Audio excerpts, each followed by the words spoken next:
মুস্তাফিজুর রহমানের জাদুকরি কাটারে de Kock out হওয়া দেখে ধারাভাষ্যকার কক্ষ থেকে দাঁড়িয়ে কেমন রিয়াকশন দিলেন বিস্তারিত জানুন পুরো ভিডিওতে। টার্গেটটা ছিল 177 রানের। এই রানের জবাবে খেলতে নেমে প্রথম থেকে দুর্দান্ত ব্যাটিং করতে লাগে লখনৌর দুই ওপেনার কে রাহুল এবং কুইন্টন ডিকক। চেন্নাইয়ের কোনো বলারই পাত্তা পাচ্ছিল না লখনৌর ব্যাটারদের সামনে। সে সময় দলের কিছুটা স্বস্তি এনে দেয় মুস্তাফিজুর রহমান। ইনিংসের তখন 14তম ওভারের শেষ বলটি ছিল। মুস্তাফিজুর রহমানের শেষ বলটি স্কুপ খেলার চেষ্টা করেছিল ডিকক।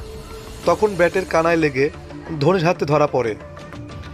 আর তখন ধারাভাষ্যকারের কক্ষ থেকে মুস্তাফিজুর রহমানের বলের রিয়াকশন দিতে গিয়ে বলেন, মুস্তাফিজ কখনো হারায় না, বরং এভাবেই ফিরে আসে।